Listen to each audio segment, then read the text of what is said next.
We are off. Ian Steward in the red, Daniel O'Neill in the blue, and we exchange leg kicks to get things started. Blasting off. Ian is a heavy hitter. A little awkward in his motion, but when he throws big. Shoots from the outside. O'Neill shucked him off to the side, but they are tied up. O'Neill with the double underhooks, pressing Steward into the cage. Steward cutting an angle with his hips, looking to pummel the inside with that right hand. O'Neill looking to punch on the break. Ian Steward brushes him across the fence.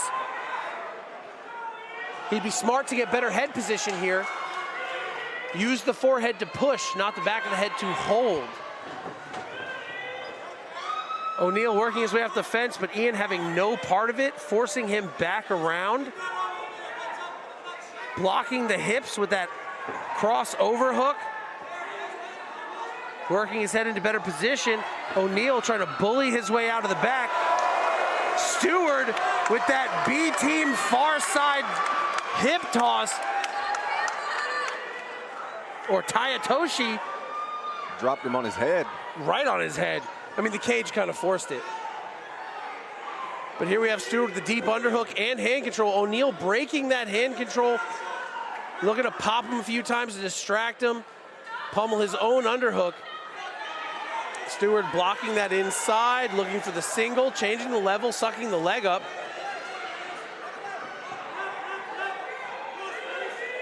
O'Neill digging the underhook, trying to keep Steward at bay.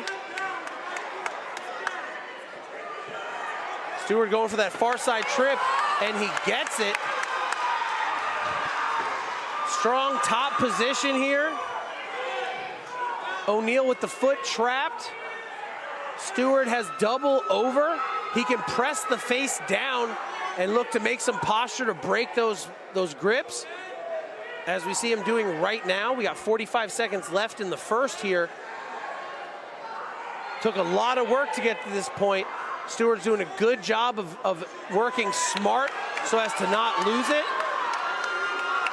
Presses his weight in, controlling the feet of O'Neill and firing down vicious hammer fists. O'Neill turning the back, Steward looking to ride, looking to set in his first hook here.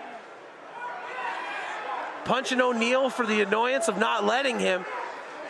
O'Neill raising himself up, Steward setting that first hook deep, locking it in underneath the far side leg, and happy to just throw shots in these last 10 seconds of round one.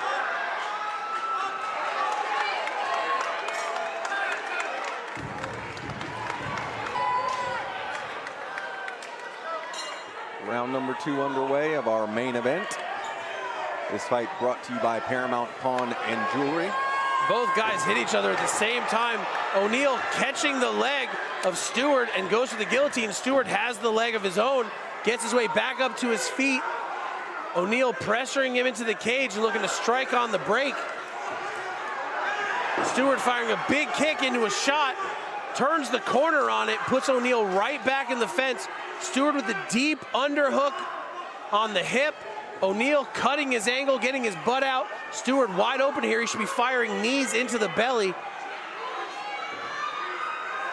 O'Neill making good use of his whizzer here. Steward looking to get his hands locked together, having some success with it. He hooks the leg. He's going to look to pick it up and turn the corner on him, but O'Neill recovers his base. Steward looking very powerful here at 155. Great control, goes to the dump. O'Neill floats over the top on that lateral, always dangerous. Steward working his way back up. And O'Neill hooks the leg. Did O'Neill grabbed the fence to avoid that takedown. If only Steward's corner was as aggressive about that as we saw EJ's corner in the last round. But O'Neill taking huge advantage of that position, landing some shots. Steward walking up the fence, able to turn the tides, gets top position on O'Neill and starts raining down blows. Steward in kind of like a cut pass leg drag position, looking to pin O'Neill's hand under his knee, and did for just a moment. O'Neal centers back up with him, gets his hands locked, and is happy to sit in the guard, it seems. Steward should put his hands on top of O'Neal, not on the floor. Floor hands are attackable arms. Hands on the inside allows you to control the space and be the one to initiate attacks and initiate action.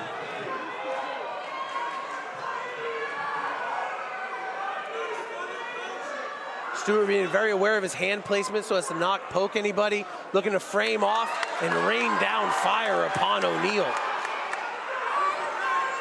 O'Neal doing a really good job of surviving the position, making sure he's not taking too much damage, but also not putting himself in a position to improve where he is. Steward with the hammer fist, 15 seconds in round number 2. He wants to make a statement here. 10 seconds to go. Steward letting those hands fly yet again, finishing the round strong, just like the first.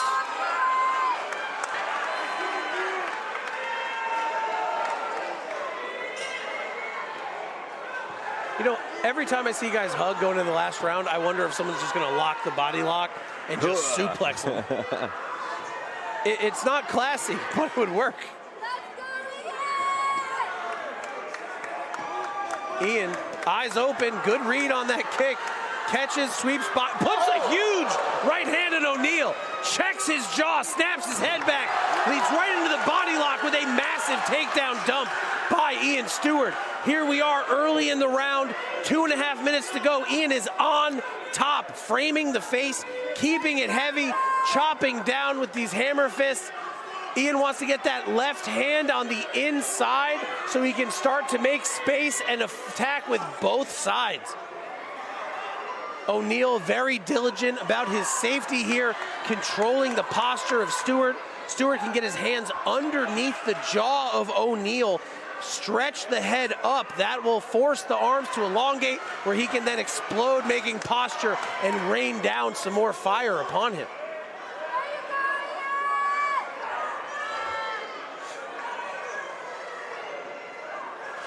Steward just relentless with that forward pressure. You got a guy like O'Neal. O'Neal's quite wily. If I'm on top of him, I'm going to be trying to maintain that pressure too. We did a lot of work to get here, and I want to keep this position. I don't want to be scrambling around in the third, top, bottom, top, bottom. I want to get on top and stay on top. And that is exactly what Ian Steward is doing here. O'Neal turns his back, gives Ian the turtle. Ian's tight on the body lock. Now would be a good time to kick a foot out or trip him back to the floor. But he's just keeping that waist ride and just letting shots off. As O'Neal turns, he's in on the double, puts O'Neal back to a knee, circles, flares the leg, and gets another takedown into top position. O'Neal is looking for the guillotine, but Steward is controlling that inside leg. Looking to pass into the half, which he does successfully, full Khabib ride here. He's got to work his head out. If he makes a mistake here and O'Neal gets his legs wrapped up, it could be trouble. But Steward pops the head out and maintains his top pressure. Steward pot shotting him away, setting his first hook with the one-on-one. Now time to start striking on the right and set his second hook in. We've got 30 seconds to go. He can even drop in for a calf slicer if he wants to get crazy. But Steward playing it real smart here, great control, doing a really, really good job of keeping O'Neal in a position he does not want to be in. Steward, knowing time is short, looking to flurry to finish. Climbing up to the neck, looking for that one-on-one to break his posture. And that's a wrap, ladies and gentlemen. 3 rounds of action in the books. We have a unanimous decision and your new 155 title champion, Rise of the Warrior, out in the red corner, Congratulations to Ian Steward, main event winner here at Rise of a Warrior and new lightweight belt holder. Yeah, but for how long? He says he's going pro.